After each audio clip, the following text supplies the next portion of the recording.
मी अचानक तुमच्या गावी आलोय.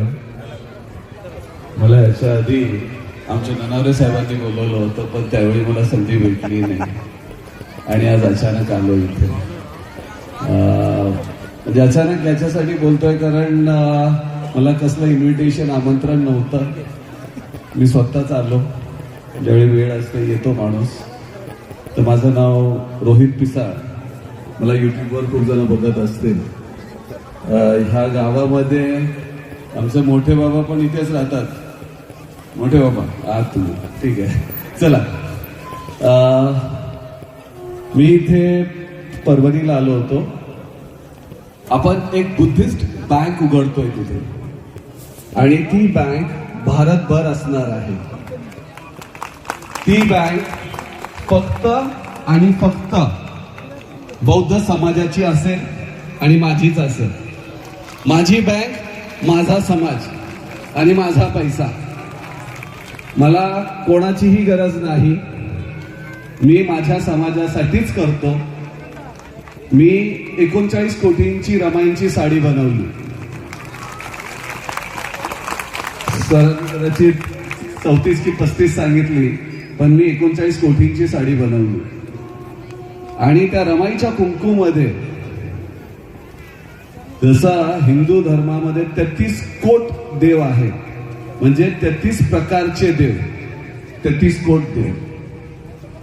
त्याच्यामध्ये म्हणजे ब्रह्मा, विष्णू, महेश, वासू, रुद्र हे सगळे येतात. अशा जे तुम्हाला अन्न, पाणी, निवारा, वस्त्र देतात, हे सगळं देणारा माझा एकच देव, ते म्हणजे माझ्या रमाईचं कुंकू. म्हणून मी 33 कोटीचे हिरे त्या कुंकुवामध्ये लावलेले.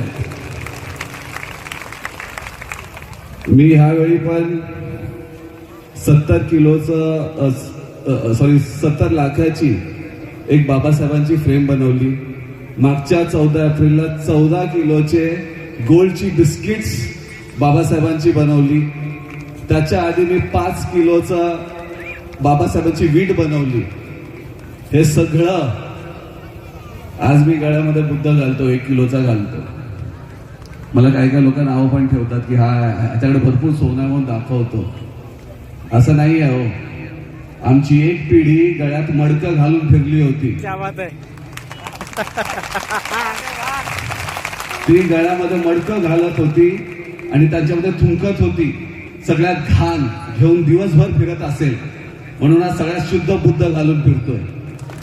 अभिमानाने फिरतोय. एअरपोर्ट्सवर 5 स्टार हॉटेल्समध्ये सगळीकडे जातो आणि सगळ्यांना सांगतो मी जय भीमवाला. अभिमानाने सांगतो. मला लाज वाटणार नाही कुठे.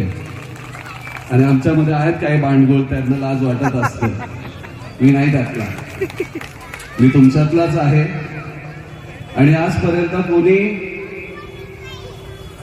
रोजीरोटीची काही सोय केलेली नाही. कुठल्याच नेत्याने केली नाही. काही वर्षापूर्वी माझे मास्टर आहेत थायलंडमध्ये. तर ते म्हटले की तू बाबासाहेबांविषयी इतकं बोलतोस. तर बाबासाहेब पण एक मनुष्य होते. मग त्यांच्याकडून पण एखादी चूक झाली असावी. तर मी म्हटलं खरंच झाली आहे चूक. माझ्या बाबासाहेबांकडून एक घोर चूक झाली होती. आणि ती चूक मी आता तुमच्या स्टेजवर मी तुम्हाला सांगणार आहे की बाबासाहेबांची मी चूक शोधून काढली आहे. बाबासाहेबांनी आजपर्यंत Kashmir, reserve bank of India, water, irrigation, electricity सगळी कामं केली. पण एका ठिकाणी चूक केली. आपल्यासारख्या नालायक समाजावर विश्वास ठेवला. आपण सगळेच नालायक आहोत. आणि ही चूक आहे बाबासाहेबांची. आणि जर ती बाबासाहेबांची चूक तुम्ही आणि मी सुधरवायची आहे. जसं इस्लाममध्ये मोहम्मद पैगंबर नंतर कोणीच येणार नाही, तसं आपल्या बापानंतर कोणीच येणार नाही. कोणीच नाही येणार. आता कुठल्या नेत्याकडे बघू नका. आता कुठल्या आंदोलनात आपल्या पोरांना पाठवू नका. दगडी मारायला लावू नका. माझ्या बापानी कधीही हातात शस्त्र दिलं नव्हतं. माझ्या बापानी इकॉनॉमिक्सवर काम केलं, म्हणजे अर्थकारणावर काम केलं. आपण त्याच्यामध्ये कुठेच कोणी लक्ष देत नाही. माझ्या बापानी या समाजासाठी खूप काही केलं. एज्युकेशन सेंटर्स उघडले, पण आपली पोरं अभ्यासापासून दूर राहिली. आजही आपली पोरं दगडी मारतायत. एक क्वार्टर एक चायनीजच्या प्लेटसाठी कोणाचे पण झेंडे घेऊन फिरतायत. शिका, संघटित व्हा, संघर्ष करा, पण आता समृद्ध व्हा. कारण आपण शिकलो पण अक्कल घाण टाकली आणि पैशासाठी कोणाच्या पण संघटनात चाललोय. एक क्वार्टर एक चायनीजच्या प्लेटमध्ये संघर्ष संपायला लागला. तर आधी तुम्ही पैसे कमवा. मी आहे बिझनेसमॅन, मी तर धंदाच करायला आलो. लोकांनी माझ्या धम्माचा, माझ्या बाबासाहेबांचा धंदा केलाय, पण मी या माझ्या धंद्यामध्ये माझा बाबासाहेब आणि माझा बुद्ध आणणार आहे. मी आता जास्त बोलत नाही, कारण मला जरा लांब जायचं आहे. ठीक आहे ना, मी यवतमाळमध्ये जायचं आहे, उद्या मी नागपूरमध्ये आहे. माझे खूप जवळचे एक मित्र ते कॅप्टन निखाडे, त्यांना ब्रेन ट्युमर झाला आणि त्यांचं पार्थिव शरीर म्हणजे उद्या USA वरून येणार आहे. तर मला तिथे पोहोचायचं आहे. मला तुम्ही सगळ्यांनी ऐकल्याबद्दल धन्यवाद. आणि मी खरंच सांगतोय, तुम्ही इतकी लोक जमलेली आहात. मला बाबासाहेबांचं घर घ्यायचं होतं. या 14 एप्रिलला बाबासाहेबांचं घर घ्यायचं होतं. ते घर साताऱ्यामध्ये आहे. त्या घराची किंमत होती 15 कोटी रुपये. तर मी लोकांना आव्हान केलं की तुम्हाला 1000 रुपये जमतील. जेवढ्यांना जमतील, काही शॉर्ट पडले ते सगळं मी टाकेल. मी सगळ्यांना आव्हान केलं.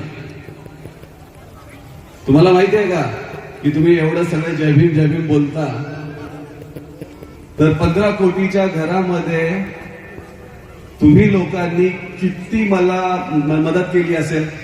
अच्छा, किती पैसा झाला असेल जमा सांगू शकाल का कोणी? आपल्याला 15 कोटीचं घर घ्यायचं होतं. मी भारतभर सगळ्यांना सांगितलं आपल्याला आपल्या बापाचं घर घ्यायचंय. 7 वर्ष माझा बाप तिथे राहिला, त्याचं लहानपण तिथे होतं आणि आपल्याला तिथे राहायचं, आपल्याला ते घर घ्यायचंय. जर ते घर उद्ध्वस्त झालं तर परत काही नामोनिशाण राहणार नाही. आपण सगळ्यांनी, आपण नालायक पोरांनी 28,000 रुपये जमा केले. फक्त 28,000. तुमच्या गल्लीमध्ये डीजेला तेवढा खर्च होत असेल हो, पण तुम्ही जयंती आता डीजे साठी, लाइटिंग साठी, दारू प्यायसाठी, नाचायसाठी वापरताय. म्हणजे फक्त तुमचे चोचले पुरण्यासाठी आपण बाबासाहेबांची जयंती साजरी करतो. मला माहिती आहे मी बोलताना कदाचित तुम्हाला लागत असेल, पण काय घंटा फरक पडत नाही मला, कारण मी जयभीमवाला आहे आणि जिथे उभा राहीन तिथे खरंच बोलेन. मी ते गोळी खाल्लेली आहे छातीवर, मी तरी जिवंत आहे. कॅन्सरमध्ये होतो तरी जिवंत आहे. माझे दोन्ही पाय तोडले होते, हात नव्हता मला, पण तरी जिवंत आहे, कारण जयभीमवाला आहे. ते जयभीमवाल्याचं रक्त आहे. जय भीम.